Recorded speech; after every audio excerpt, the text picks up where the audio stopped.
is about to begin, sir.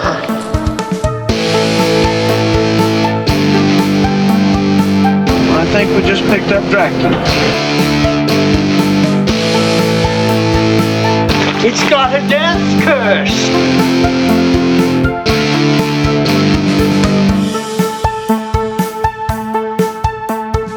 Are they slow moving, Chief? Yeah, they're dead. They're all messed up.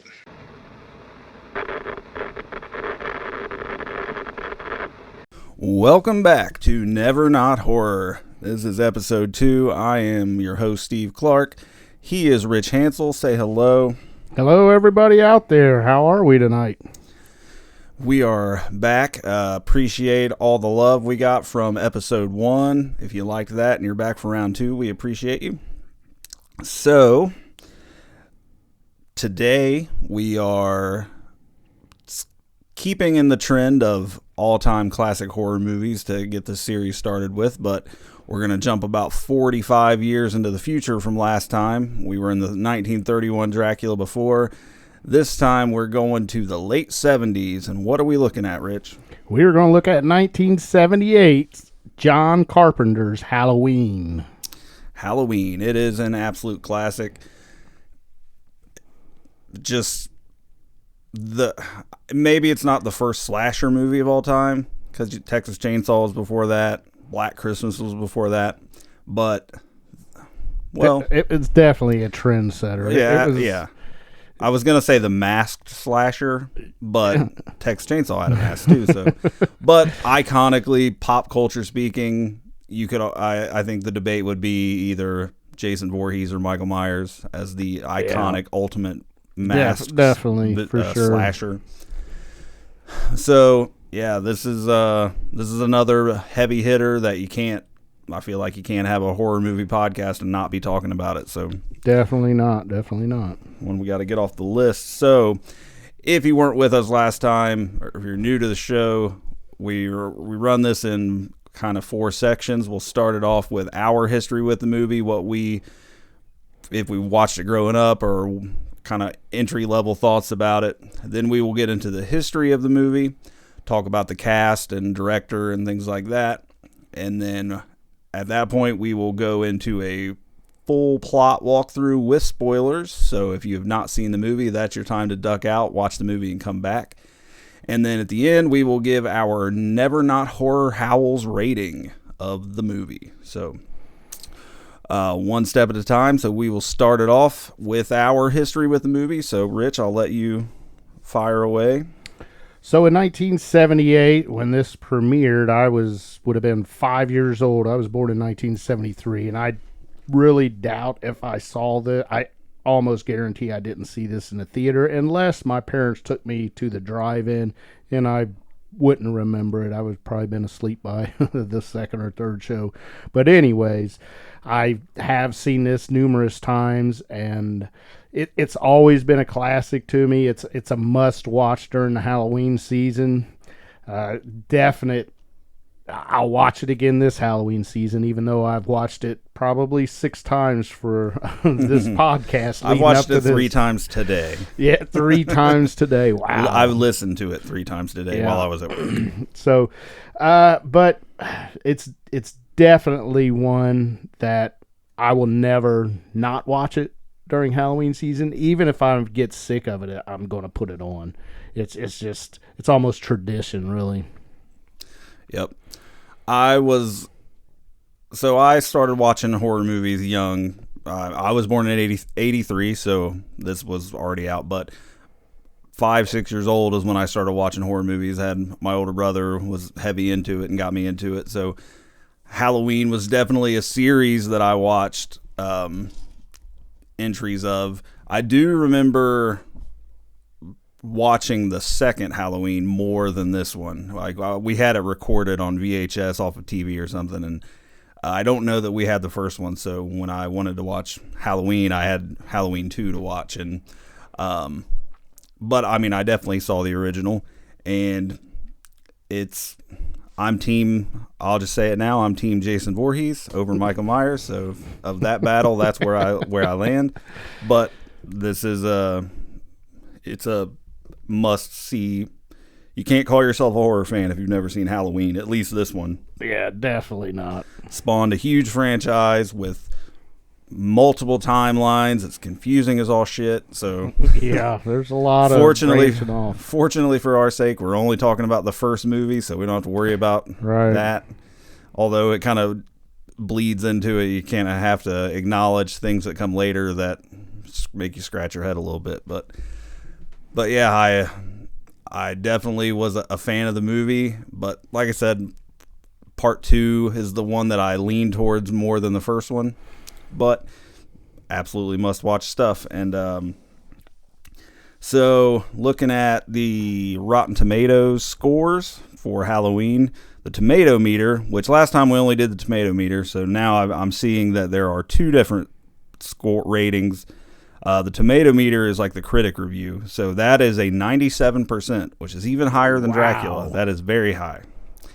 The popcorn meter is I'm guessing that's the fan base, because there's over 250,000 of those reviews that make up this percentage of 89%. So the people watching the movie opinion is an 89% on Rotten Tomatoes on the popcorn meter. Both pretty high, though. Both very high. So I know as we get into the show and get deeper into the horror hole, as it were, we're going to come across some low scoring movies. and that's okay. Yeah. That's okay, because I take critic ratings with a grain of salt, and there are some terrible movies that I really love. There's many bad movies that I hold highly. Yep, for sure. But what about the budget of $325,000 on this? I mean, that is crazy. That'll buy you a fairly nice house now. and I have a box office of $70 million. That is a hit, but it's very genius, though, for the producers. They released it on October 25th, 1978, good. Right before Halloween. I mean, that is good marketing. Yes, and you call it Halloween. And I'm sure a lot of people know the lore of it, that it was just supposed to be a one-off. It was just going to be a series of movies that John Carpenter and Deborah Hill were going to do that revolved around the holiday of Halloween. And it was going to be Michael Myers was the first one, and the second one was going to be something else. But with a box office of $70 million, you pretty much got to do a part 2. If you don't do it, you're going to get run out of Hollywood, I think. Yeah, it was... John Carpenter did not want to do another Michael Myers movie, but the proof was in the pudding. The demand was there.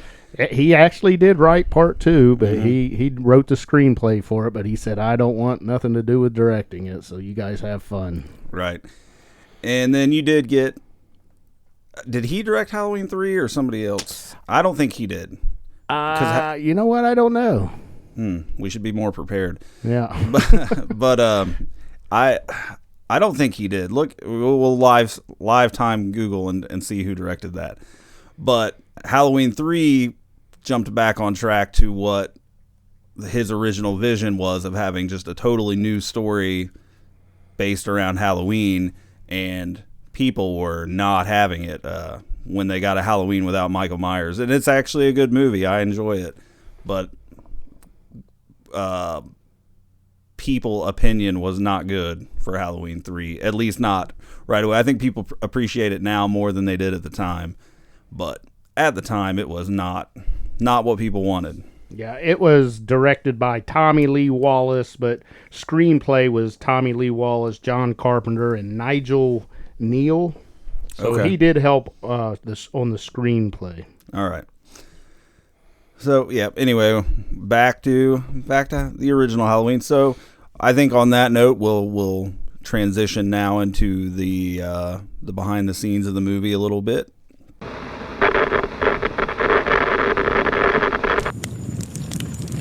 Come closer. Let's take a look behind the curtain.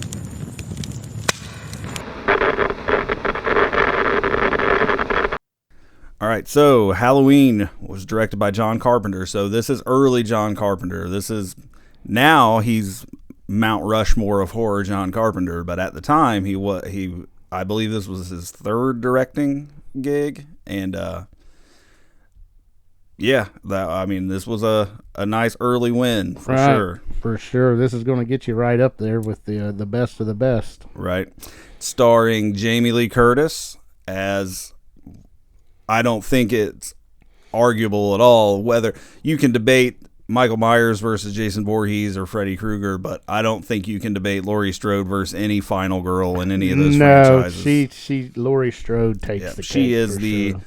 the quintessential final girl, and this was her acting debut.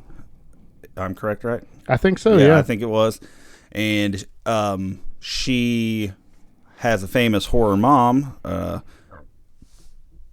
mom was Janet Leigh, who is famous. Well, I mean, she was in a ton of movies, but for horror fans, she is most famous for her role as Marion Crane in Psycho. Yes, which I also have heard that John Carpenter was inspired by Psycho for this movie. I think she does. You can tell she's a young actress. She's the only one of the high schoolers who's actually a teenager. She was she was 19 when they filmed this, the only teenager. But I think she does a good job. I think she did too. First one. She was definitely the most believable as a teenager, for sure. Yeah, there are some awkward lines here and there, but not any worse than anybody else in the movie.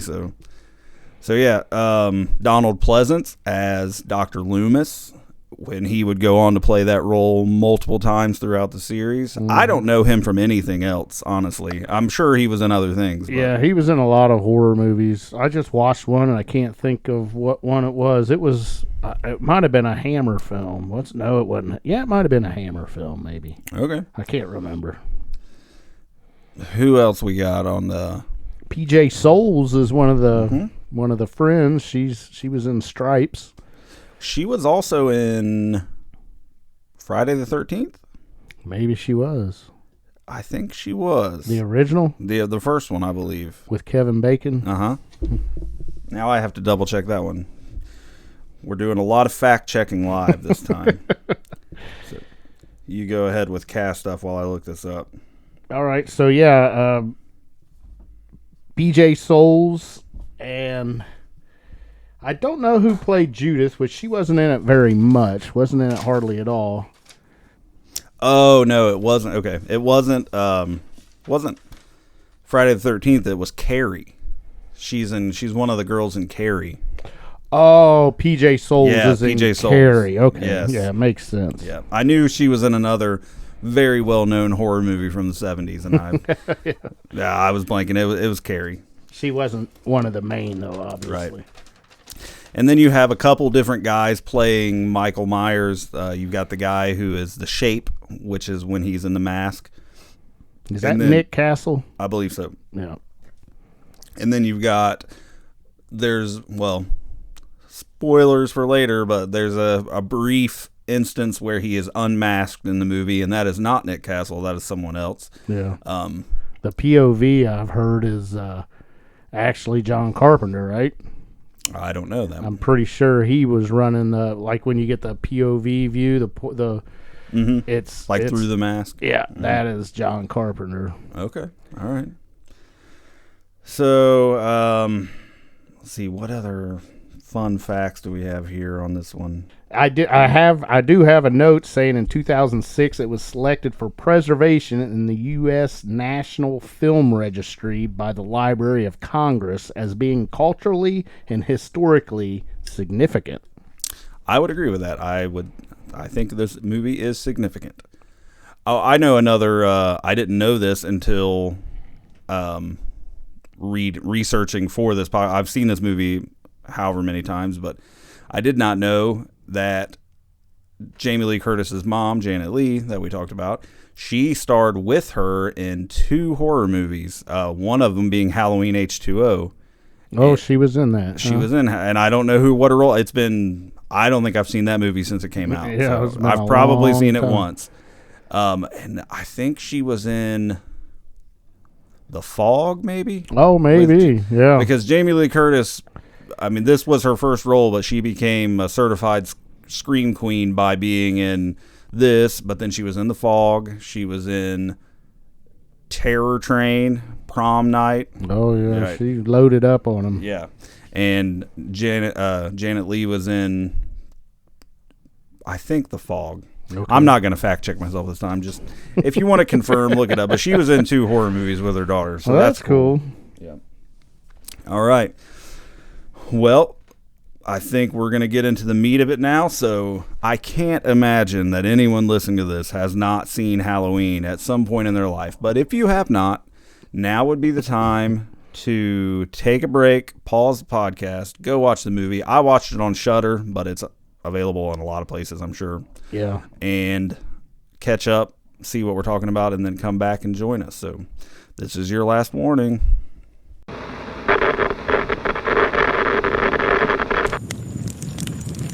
Come along now, if you're not too scared.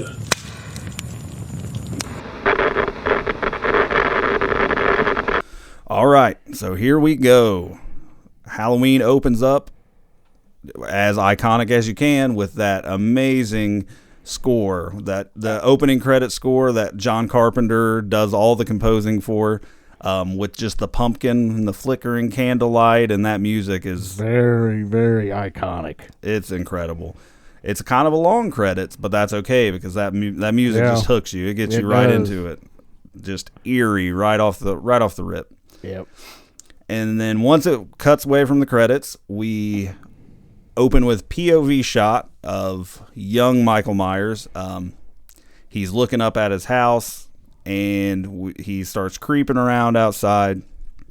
And you're seeing everything through his eyes. He goes to the front window, and you see his sister and her boyfriend fooling around on the couch. Fooling around. And they're going to fool around a little harder upstairs, so they shut the light off and go upstairs. And so we follow young Michael around the back of the house and comes in the back door through the kitchen, stops to grab a kitchen knife. The biggest kitchen knife I've ever seen in my life. I don't know what you need that for, but No. but they had it, so he grabbed that one out of the drawer, and he comes around through the living room, and he stops because the boyfriend is coming downstairs putting a shirt on already. Yeah, that was quick. I read a funny thing that based on the time of the movie, from the time they went upstairs to the time he left was 1 minute and 6 seconds. Well, that's, So he's a young man. very efficient. And so yeah, we are at this point to assume that they have had sex already, and so he leaves. He doesn't see Michael standing in the living room, so Michael walks up the stairs and sees the little old school clown mask on the ground with like the string rubber band to put on your head. Puts on the clown mask, and he goes into his sister's bedroom, and we find her in her well, she's topless but just wearing her underwear, brushing her hair out after her intense 1 minute of lovemaking. and Michael just comes in swinging with that butcher knife. Yeah, and it's pretty intense. I didn't count how many, but it's got to be 10. Yeah, he stabs her many, many times. And I read, reading up on this, on the movie, the girl that played Michael's sister, I don't have her name here, but she was a Playboy model. Oh, yeah. Prior to that. You could tell why she was Yeah. laying there dead. Right, yeah. And I read this was her only horror movie, but she was in 4 other like comedies, and she appeared nude in all of them. And Imagine that. And that was it. That was her acting career. Oh, good for her. Yep. So after Michael kills his sister, he goes downstairs, or he goes outside, and then we switch from the POV to Michael's parents coming home, and they find him standing on the sidewalk with the bloody knife in his hand, and they're like, Michael. Yeah. What have you done? Right. And this was 1963, correct? This happened in I think- yeah. 1963. I think so. So we're time jumping. So from there, we skip to 15 years later, and we meet Dr. Loomis, who is on his way with a nurse. They have to transport Michael to court. I think it's like a mandated hearing to see if he still needs to be in the hospital. Yeah, that's what I gathered from it. And he's talking to the nurse. She's asking questions like, what do I need to give this guy? And you really don't want him to get out of here. And so we're Thorazine. right. And we're setting the stage that Dr. Loomis, who he explains has been seeing Michael since assumably the murder, and he does not want him to get out. He's not safe. Not at all. This guy is pure terror. Yep. So they driving through the rainstorm, and they pull up to the hospital, and it's a cool scene. It's eerie looking. There's patients just wandering, like standing in the grounds in their gowns. A really, really scary scene there. Just you see the white robes in the rain in the dark, and it is kind of eerie. It always reminds me of Night of the Living Dead. It does. And that is the first horror movie that I ever watched. And good at a for very you, young yeah. age of like 5 or 6 maybe. I bet that scared the crap out of you. That one got me. George Romero is my favorite. Yeah. Anyway, very Night of the Living Dead. You just got people shambling out in the lawn, and the nurse is really confused, but Dr. Loomis already assumes that Michael is up to some shit because he has her pull up to the gate and he jumps out, and then you get Michael, well, it turns out to be Michael, jumps on top of the car. You get this nice little sound to ramp it up, and he attacks the nurse in the car. And this is a fun thing. I did not see this. I don't think you would if you didn't know to look for it. But I read this in a blooper thing about the movie when they filmed this scene where, because first he grabs her through the window and then she gets kind of loose and then she scoots to the other side and he smacks the window and busts it. They wanted to make sure that the window bust on the first smack, so they taped or strapped somehow a wrench to his hand. You can see it too if you pause it. Yeah, they painted it skin colored to try to make it blend in. But if you look at his hand before he smacks that window, there is a 3/4 inch wrench. It's a big one. It's a big old wrench taped to his hand, painted tan. Yeah. But so he busts the window and she scrambles out of the car and he jumps in the car and just tears ass out of there. And Dr. Loomis is losing his mind. Yeah, he's beside himself. Yeah, the worst killer in the world just escaped. There's some kind of cringy dialogue at that point because he's like, he's loose. The evil is loose. Yeah, it is a little off to me. I don't know. Yep. So now it's not a time jump now, but we cut to Haddonfield, Illinois. Yeah. And we meet our star and future final girl, Laurie Strode, played by Jamie Lee Curtis. She is leaving to go to school. Her dad, who we never see again, is leaving the house and tells her to drop the keys off at the old Myers place. He must be a realtor. Realty seems to be a theme in our show so far. Dracula, even right? Renfield was a realtor. Yep. So she's got to drop the keys off. Apparently, coincidentally, somebody's coming to look at the Meyer house soon. So she's going to drop the keys off on the way. And she's walking to school. Tommy Doyle comes running up to her. He's a kid she babysits. And we get the backstory that she's going to be babysitting him later.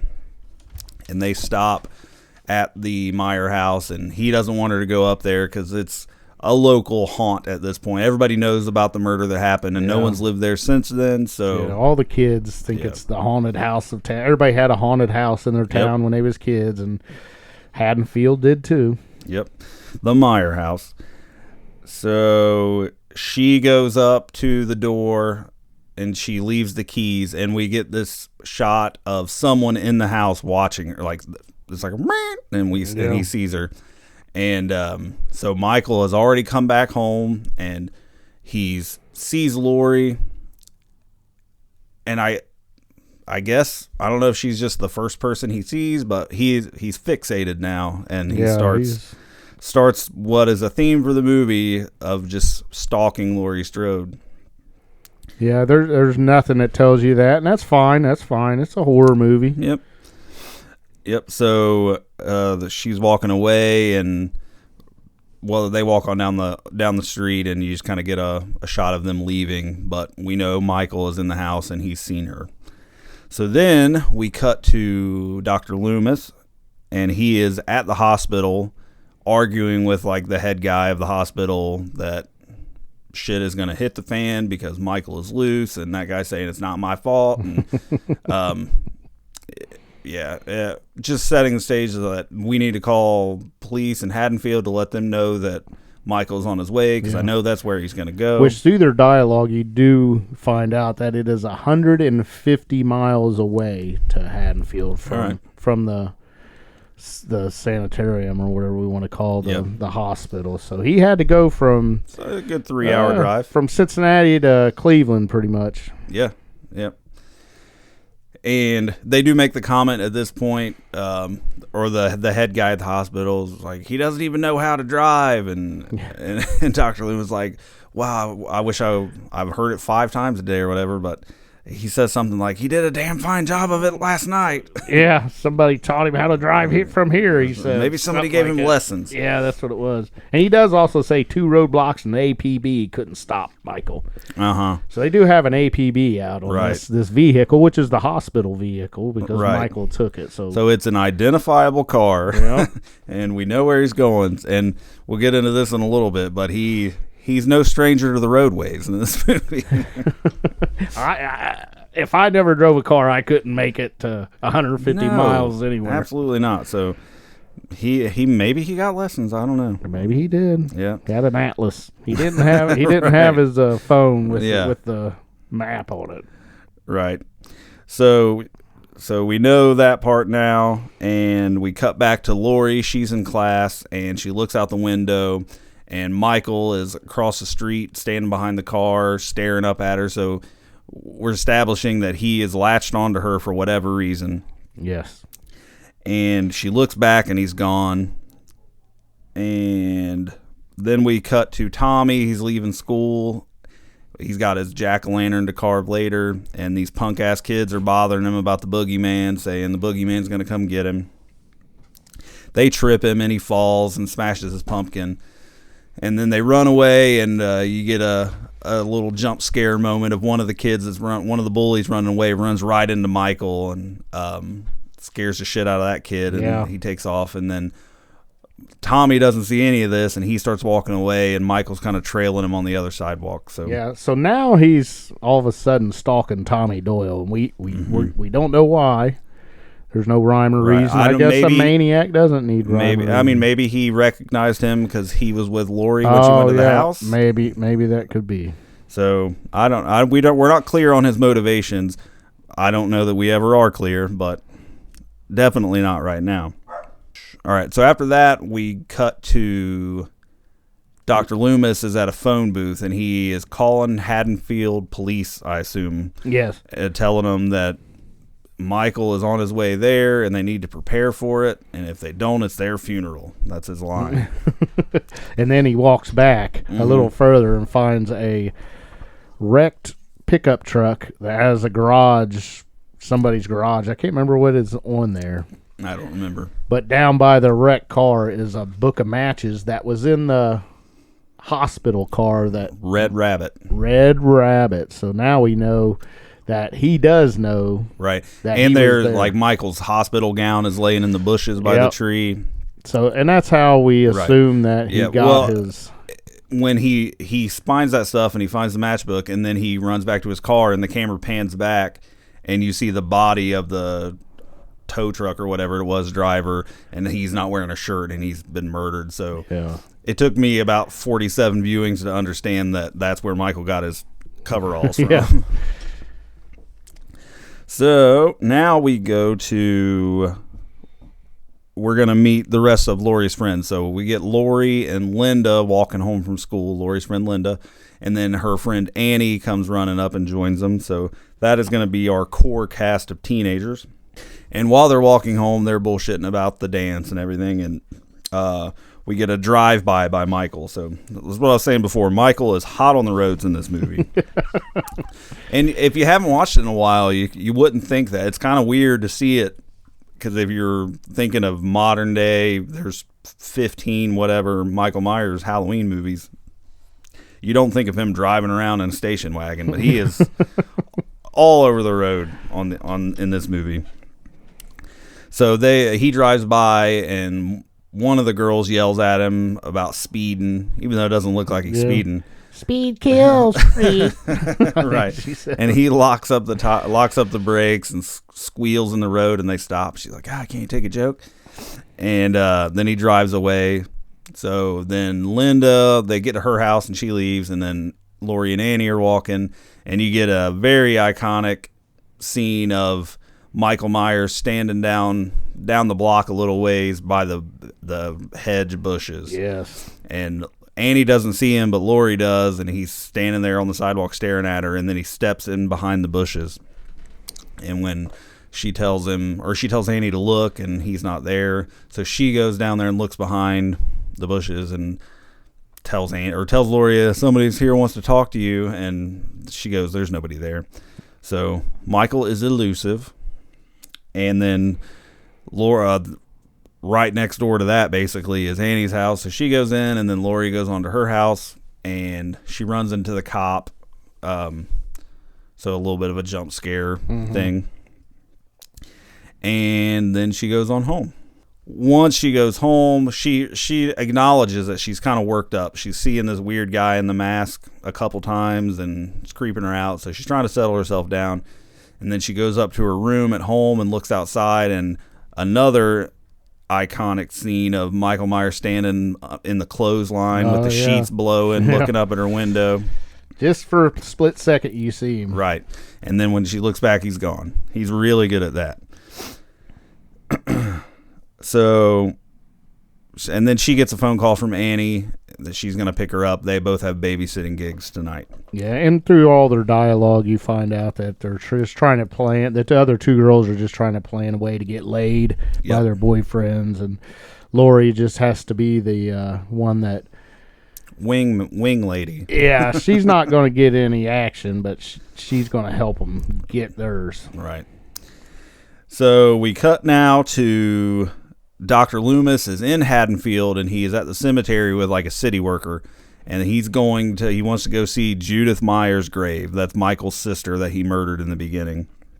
So they're walking to the grave site, and when they get there, the stone is missing, and the cemetery worker is like, "God damn kids," and and I think Loomis says something like, "He's come home." Yeah. So that's how now Loomis knows that Michael Myers is. This is not a coincidence. And it is Halloween night. And I always thought for a movie called Halloween, we know it takes place on Halloween night or a Halloween day and night, but other than that, there's not a whole lot of Halloween stuff on it. I mean, you almost forget that it is on Halloween, other than some trick-or-treaters. Right, occasionally the trick-or-treaters. I also read that they filmed this movie in the spring, so there were no dead leaves to be had. So all the leaves that you see are fake, and they just had to throw them out. And it is funny because all the trees are green as can be. Right. They're not losing leaves at all, but there are some orange ones on the ground. And we all know that you do see some palm trees. Yeah. That shouldn't be in Illinois. Right. Filmed in California. Was it in Pasadena? I don't remember. I know it was California. I don't remember exactly. It was definitely California. Yeah. All right, so now, Dr. Loomis knows Michael is for sure in town, and we go back to Laurie. She's getting picked up. She meets Annie out by the road, and she picks her up, and they are going through town and smoking a doobie, and they come into town, and the hardware store is up ahead, and the alarm is going off, and Annie's like, "Oh shit, it's my dad." Which turns out her dad is the sheriff of the town. So they hide the joint, and they pull up and talk to her dad, who must not have a sense of smell because he does not bat an eye. Yeah. I mean, their windows were up and they were smoking. I noticed that. They didn't roll them down till they rolled up to talk to their dad. Yeah, and he didn't bat an eye, so he either knows or he can't smell. But he tells them that some kids must have broken into the hardware store, which was closed during the middle of the day for some reason, because all they took were some Halloween masks and ropes and a knife. Yeah. And so who else could it be? Well, that sounds like kids to me. Yeah. And all through this scene, it's funny, and it's something I didn't really pick up on before, but while they're driving to the hardware store, Mike is tailgating the fuck out of them. Absolutely right behind them. Yeah, just riding their ass. And remember, we do have the APB on, so. Right. The police force is really dropping the ball. I don't know if the APB went 150 miles away, though. So that's true. Maybe he had already broken through. That would make sense a little bit. So, yeah, and neither one of them seemed to notice the station wagon with the hospital logo on the side, just riding their ass. But anyway, so they stop and talk to the sheriff, and then they go on, and right as they pull away, Dr. Loomis shows up and tells the sheriff he needs to talk to him, and he's got to deal with this break-in at the hardware store real quick, give him 10 minutes, and he's like, I'll be here. And so the sheriff goes inside, and Loomis is standing on the sidewalk, and you see Michael, he's at the stoplight behind him. Yeah. And he cruises right past. Just classic. Loomis has his back to the road and doesn't see him right there. Yeah, and after he passes, he turns around, and, of course, the car is gone. Right. Of course. All right, so now we shift to the babysitting. So Lori gets to Tommy Doyle's house. Tommy Doyle? Yep, Tommy Doyle. Tommy Doyle's house. And Annie is also babysitting Lindsay. And these two kids live pretty much right across the street from each other. So they're catty-cornered houses. And so we get that set up, that both of those girls are babysitting. Then we see Dr. Loomis and the sheriff go to the Myers house. So Dr. Loomis has filled the sheriff in on the breakout of the hospital, and he suspects that Mike has come back to town. Yeah. Sheriff is a little skeptical, but he's giving him the benefit of the doubt. Right. I would be skeptical too, because Dr. Loomis is a lot. He is. He's hard to take a little bit at times. So they go into the house, and we're kind of getting a little backstory from both of them about the house and about Michael. And we get the first of 2 dog deaths in this movie, which I don't care for. I'm a dog person. But they go in the house, and they're walking up the stairs, and they stop. And I think Loomis says, "What is that?" And there is the carcass of a dog in the house. And the sheriff looks at her. I don't think he actually goes over to it, but he looks at it, and it's like, or no, he does, because he says it's still warm, so he touches it. And what does Dr. Loomis say? He got hungry. So apparently Michael will eat a wild dog. Yeah. If he's hungry. So yeah, I mean, we don't see him kill the dog, but it's in there. He says he must have gotten hungry. Yeah, funny. So they go on upstairs, and you get the now famous scene of Dr. Loomis telling the sheriff about Michael, about when he first met Michael, the 6-year-old boy. I don't have the whole speech written out, but the blackest eyes, the devil's eyes. Yeah, he lays it on thick, and you just wonder why he was so evil. I mean, he did kill his sister when he was, how old was he? 6. 6 years old, okay. But he sat in a room alone in the hospital, had no contact with anybody else, and Loomis thinks he's an absolute just horror, just the most evil being on the face of the earth. But you see, Rich, there was nothing left behind those blackest eyes. He's a doctor. He knows. Oh, okay. I got you now. Definitely then. Right. And, all right. So, yeah, you get that scene. And there's the funny meme. I'm sure everybody's seen it, where it's like a picture of Loomis giving that speech, and it writes it all out, and then it cuts to like a Wendy's drive-thru. It says, "Sir, this is a Wendy's." It's good stuff. Donald Pleasance he's fun. It's easy to poke fun at him in this movie, but it's not the same movie without him. Yeah, definitely not. But he is he's something else in it. So now we cut to Annie, who is babysitting Lindsay, and she is on the phone with her boyfriend Paul, who wasn't going to be able to come over and have sex with her because he got grounded. But turns out that he doesn't say that yet. So she's talking to him on the phone, and the family dog, German Shepherd, comes into the room, and he's growling at something outside, and she thinks he's growling at her. But we see from a POV shot that Michael is outside the house, and she's telling Lindsay to get the dog away. And then I think she was making popcorn. She was melting butter, and she spills it all over herself. So she has to take all her clothes off and go wash them immediately. So, yeah, you get that scene, and while this is going on, I guess Lindsay must have let the dog outside. Yeah. Because we see the dog come around the house, and it's growling at Michael. And then this, again, second time, Michael's killing it. He doesn't eat this one, but he snatches that big German Shepherd up like it's nothing and wrings its neck, we assume. Right. You hear the boop, and I don't like it. But that is what it is. It was funny because the girl, she says, Lindsay, get the dog. It's still barking. And then you hear that, and she goes, never mind. Right. Sure, I think she says he found a date. Oh, is that what she said? Yeah. Well, she does say never mind. But so Annie, now clad in just her underwear and a button-up shirt, goes out to the detached laundry room to wash her buttery clothes, and she gets locked in there by mistake, and then she gets stuck in the window trying to climb out the window, and Paul calls back. Lindsay is in the house watching TV, and so she answers the phone. And fun fact, this is a director cameo. The voice of Paul on the phone when he's talking to Lindsay and when he's talking to Annie when she gets unstuck is John Carpenter, not the actor Paul. Well, actually, we never see Paul.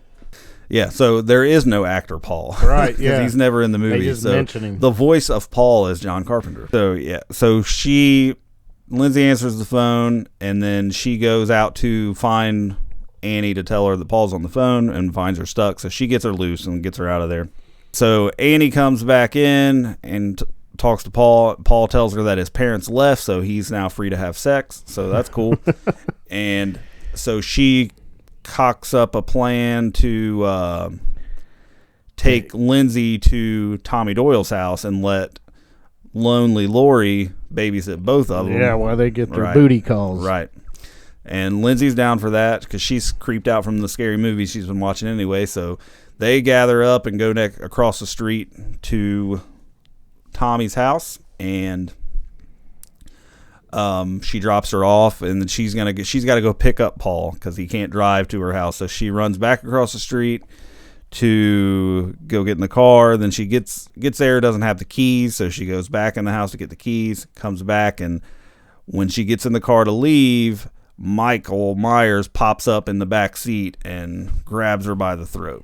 Yep, starts choking her, and you don't see it, but she's screaming, she's hollering, he's got her around the throat, and next thing you know, there's a hook, like a stabbing thing, but you don't see a knife or anything, but we just assume that he stabbed her. Yeah.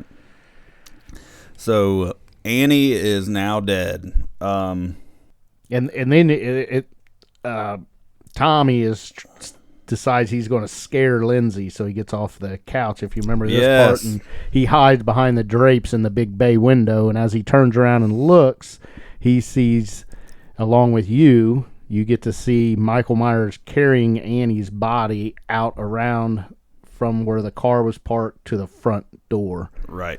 Takes her in the house. Takes her into the house. And Tommy is very afraid of the boogeyman. Yep. And he panics and tells Lori, the boogeyman across the street. Yep. And she looks out the window, doesn't see anything. So, of course, nobody believes the kid. So right about this time, Linda and her boyfriend Bob, who is a treat, they show up. So this was the plan all along. They show up at the house where Annie was baby, at Lindsay's house. And the original plan was they were going to distract Lindsay, and then they were going to go upstairs and have their fun. But now they don't know yet, but they talk about the plan, and then they go inside. And then they find out that no one's home at all, so they call Lori, and Lori tells them that Annie went to get Paul. So it's like, hell yeah, Lindsay's across the street. We got the house to ourselves. So they run upstairs a stranger's bed and jump in and get at it. 1 minute and 6 seconds later, so you get the sex scene while they're going at it, and you see the shadow of Michael walk by the room. So we already know Michael's in the house because we saw him carry Annie's body inside. And after they're done, she tells Paul to go get her a beer. So he goes downstairs to get her a beer, just like a teenager would. Right. And or not Paul, Bob. Sorry. Yeah, Bob. And how about the part? I like the part where Linda lights 2 cigarettes at one time and then gives one to. She's running shit over there. Yeah, that was a great scene. So you're going to smoke at a stranger's house too, right. In the bed. It was bedroom. 1978. Yeah, I guess. I mean, everybody had ashtrays. That's true. That is true. So Bob goes downstairs to get the beer and has the misfortune to run into Michael Myers, and it's a pretty iconic kill for this movie. Yeah, I think it's the most iconic of all. I think so. Kills in the entire in this movie for sure. Yeah. Michael picks him up by the throat and puts him against the wall and stabs him into the wall, and stabs him so hard that the knife holds his body. He just lets go and he's just hanging on the wall. Yeah, it's about right into his sternum, a little lower, kind of that fleshy area between your stomach and your sternum. Yeah, and Michael kind of steps back and admires his handiwork, does a little head cock thing, and it's a famous kill. So then Michael goes upstairs with a sheet over him like a ghost. Which, it makes me laugh every time I see it. And there's no real... It doesn't even make sense, really, because he doesn't do anything like that any other time in the movie. No, and he's been in a hospital since he was 6 years old. Right. And I love the part where he cuts the holes out of the sheet and remembers to put Bob's glasses on, and that's great. So Linda thinks it's Bob coming back with the beer, and so she's teasing him and lets the sheet drop and shows her boobs, and it's like, do you like what you see and all that, and he doesn't say anything, and to the point that it gets awkward, and she's like, whatever, dude, you're freaking me out. Yeah. She's like, I'm going to call Lori and find out where Annie is. So she gets up and grabs the phone to call Lori, and then Michael grabs her, or he wraps the phone cord around her neck and chokes her to death. And it's on the phone with Lori, who hears this, but she thinks that Linda is just messing with her because that happened earlier in the movie with Annie, like chewing food into the phone. Right. So now Linda is dead.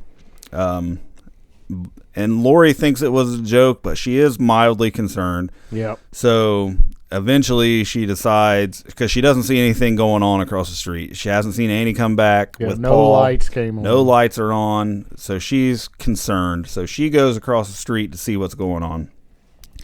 So she goes in the house and it's all quiet. She goes upstairs trying to find anybody, and she finds Annie's body on a bed in the bedroom upstairs, and Judith Meyer's tombstone is on the bed above her. So Michael took the tombstone from the cemetery and took it all the way to the house across not even his house, to this house. Yeah.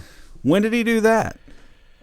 I didn't think about that before. Yeah. When did he how did he get... That's confusing. It is. It's very... Because it wasn't... Because that's not the house he went to. Maybe it was in the car. I guess it had to be. Anyway, I'm splitting hairs.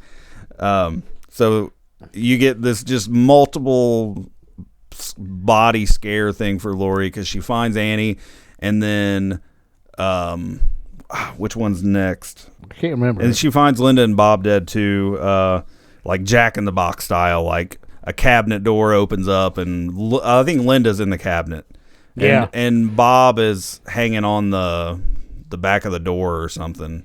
Yeah, and I had to look at one of them twice. I had to rewind it to see which one it was because they all three looked like women to me. Even Bob looked like a woman. Right. But then when you go back and watch it and pay attention, you can tell it's Bob. Right. So Michael has decorated this whole room with bodies, and Lori is, of course, hysterical at this point. And this kind of starts the cat and mouse chase sequence with Lori and Michael. She runs across the street, runs back to Tommy's house, which Tommy and Lindsay have been put to bed, so they're asleep. And she locked the door when she left because she left kids unattended. That's not good babysitting. And so she's beating on the door, screaming to wake Tommy up to come and let her in. And he's just barely went to sleep, so she's waking him up. And he comes moseying down the stairs to let her in because Michael's coming. But he gets her in time. So there's a little break here because we go to the sheriff and Loomis are out patrolling, trying to find Michael.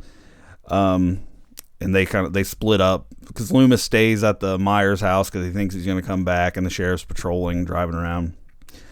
And so meanwhile, Michael is he gets into Tommy's house, and we get the closet scene. Yeah, that's another iconic scene of Halloween. Yep. If you haven't seen the movie, you've probably seen a clip of that where she's hiding in the closet and he's busting through the slats and on all that. And she pulls a wire hanger down and uncoils it a little bit and jabs him right in the eye with it. Yeah, that had to hurt. He drops his knife and everything. Yeah, I would too. Yeah, definitely. I would have called it that's it. I'm going home. Right, you know? yeah. That would hurt. I'm going back to the Meyer house and I'm going to regroup. So it's like a fake out death at this point. Does she do something else, or was it just poking him in the eye and he fell over? I believe that was it, right? Yeah. But it's like she thinks he's dead, but he's not, of course. So this is the part where she tells Tommy and Lindsay to go down the street and call the police.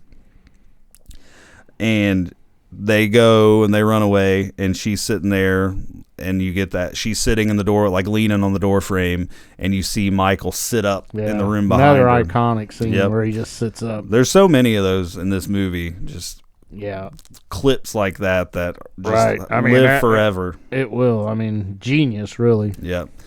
So Loomis hears the kid, Tommy and Lindsay, screaming because when they leave the house to go call the cops, they're raising all kinds of hell. Mm-hmm.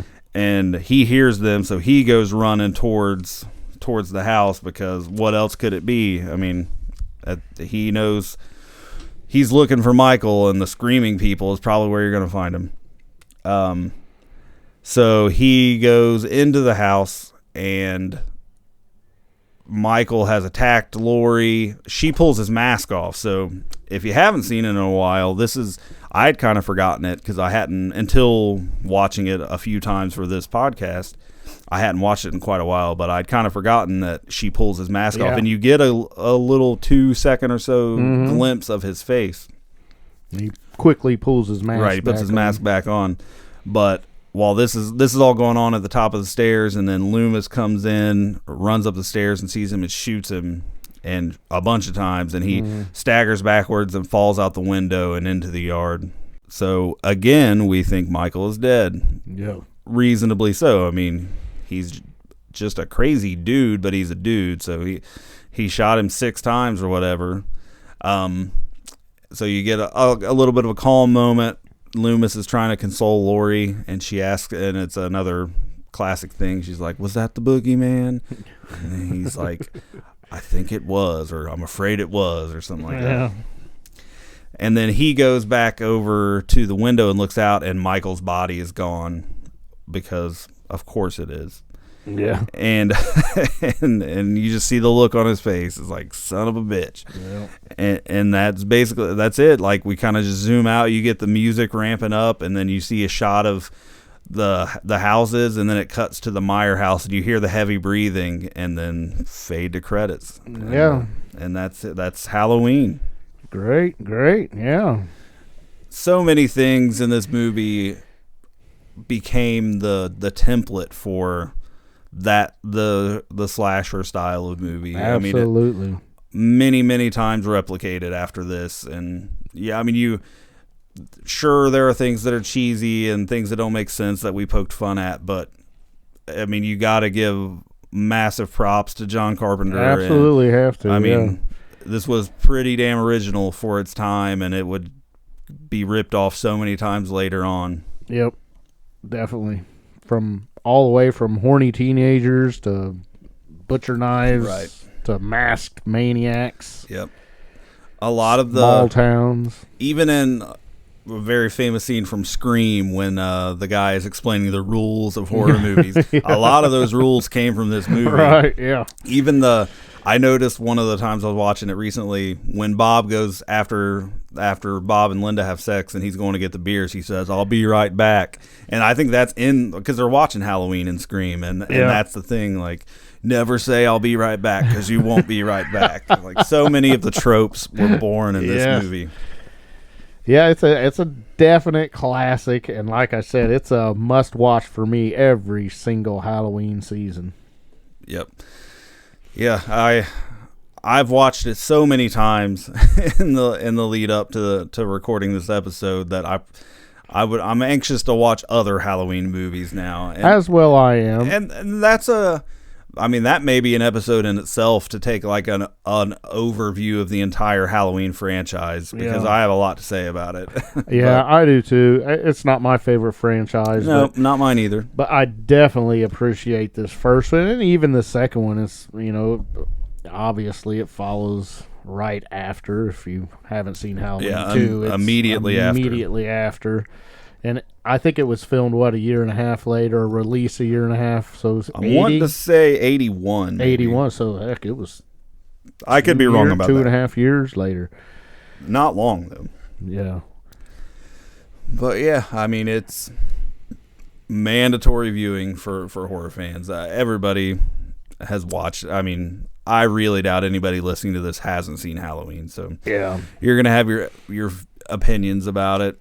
And for a lot of people, he's their favorite slasher. And like a lot of these series that spawned multiple sequels, some of these sequels are really not good. Right. But I don't know that any series has maintained high quality through every entry. At least not the ones like this where there's 10 plus movies in it.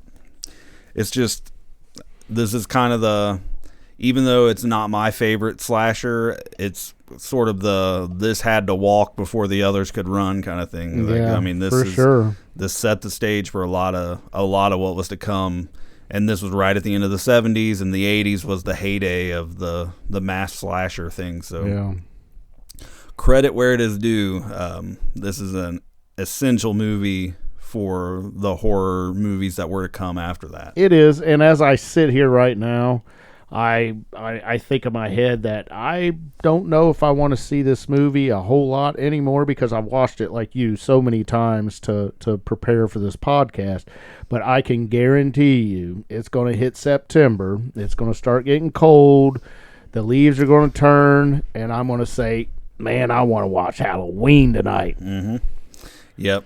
I can guarantee it. We've got a few months for it to wear off, and then we'll come back around. Yeah. All right, well, that covers the synopsis part, so we will transition now to our official ratings of Halloween.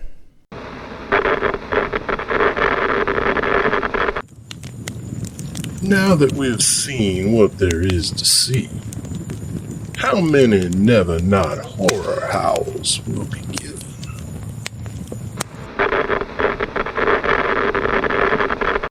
All right.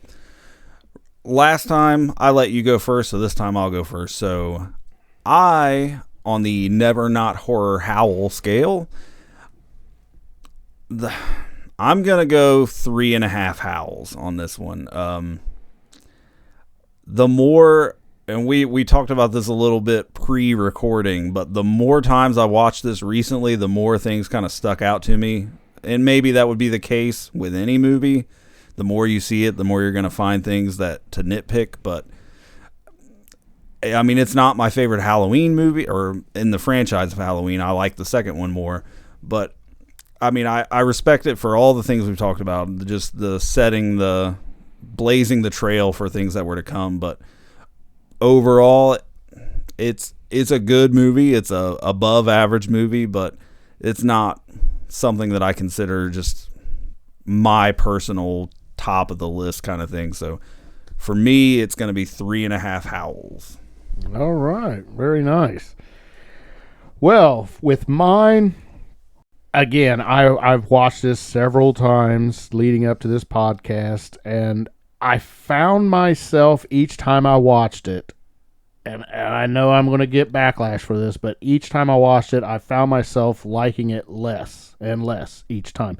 Now, I will mention that on the last episode of Never Not Horror on Dracula, I gave that a 5 out of 5. It's one of my all-time favorites. And I can tell you right now, if I watch Dracula tonight, I'm going to like Dracula better than I did the last time I saw it. Yes, I was thinking about that too, even after what I just said, that maybe all movies are like that the more you watch them, but that is not true. That's not true. Every time I watch Dracula, I like it better than the last time I've seen it. And I've seen it probably, I would say, all the way through from sitting at the beginning to end credits 20 times. Yeah, I stand corrected. That is not the case. It's just this movie. I find more and more things I like. Now, I'm not saying this is a bad movie.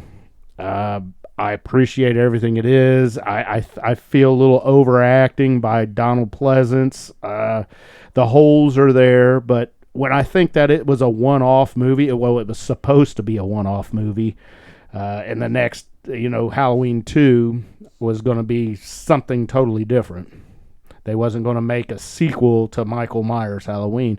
And I think you know how on Halloween 3 it's called Season of the Witch? Yep. I think if John Carpenter would have called it Halloween, Michael Myers Returns Home or something like that. Mm-hmm. And I don't know. I just feel as a one-off movie, it's really good. I think if I was directing the movie, my biggest mistake would be having Michael Myers not there at the end, because it made part 2. And I don't even know if John Carpenter wanted Michael Myers to still be there in the garden. I would have. I didn't even think about that.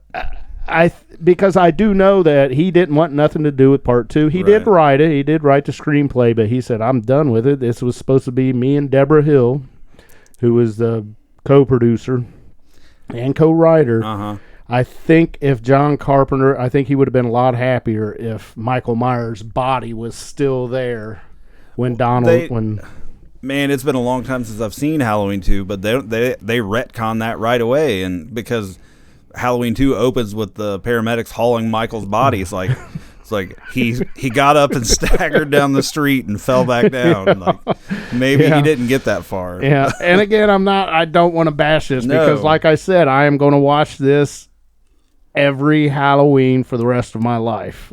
I will watch it around the Halloween season. It'll be probably one of the first ones I watch this Halloween season again. Mm-hmm. I get amped up to watch it.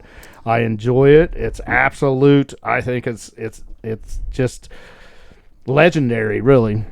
But there is a lot of holes, and as I mentioned, the more I watch it, it seems like the less I like it. So I'm going to take a nice long break. Halloween season comes in 2025 this year. I'm going to watch it, and I'm hoping that I'm going to like it as much as I did the first time I watched it. I'm hoping. But I do need to take a break from this movie. Me too. little behind the scenes here. This is actually the second time we've recorded this episode. Both the first 2 episodes have been recorded twice because of audio technical difficulties. So we have been watching Dracula and Halloween over and over for like a month. Yes, it's true. It's true. We did. I can't wait to do a different movie. Yes, I am burnt out on Halloween. But you know what? When I go to bed tonight, there's a good chance I'm going to put on Dracula. So that's where I stand. Now, I did mention I gave 5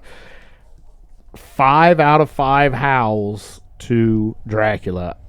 So yes, so Halloween, I am going to give it, just like you, 3.5 out of 5 howls. 3.5. All right. So, and I think maybe just to clarify, like, to me, 3.5 isn't a bad rate. Like, No, obviously, I mean, it's a good. I guess I'm notoriously easy to please. I can find the good in a lot of shitty movies, but this is not a shitty movie. Halloween is a great movie. Yes. It's just for my preference and yours.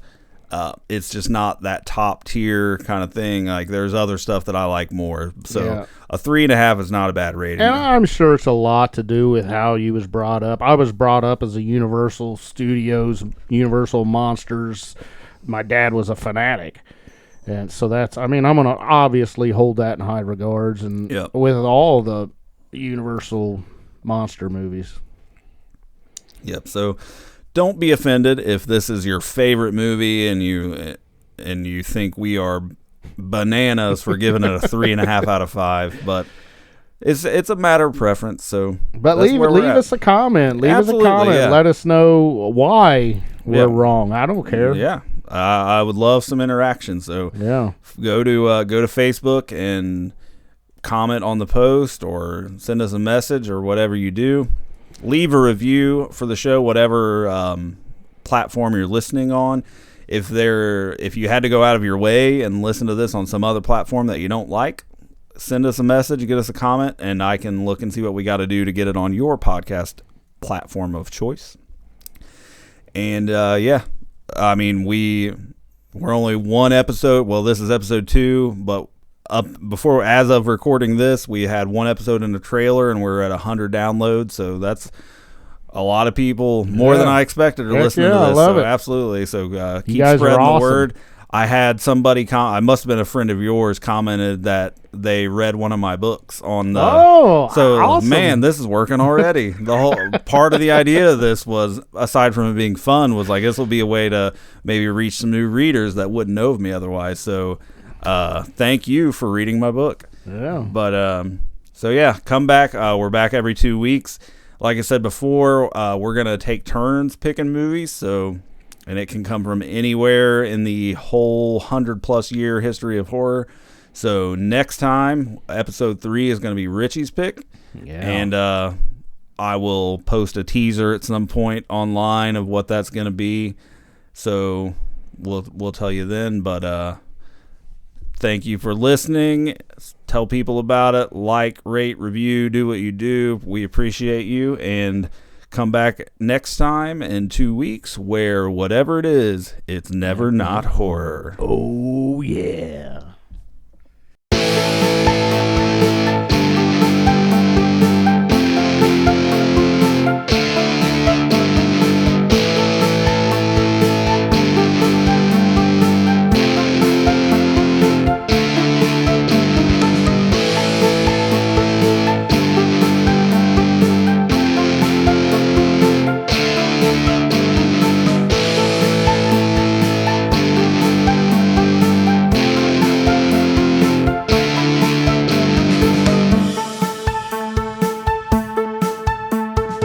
Are they slow moving, Chief? Yeah, they're dead. They're all messed up.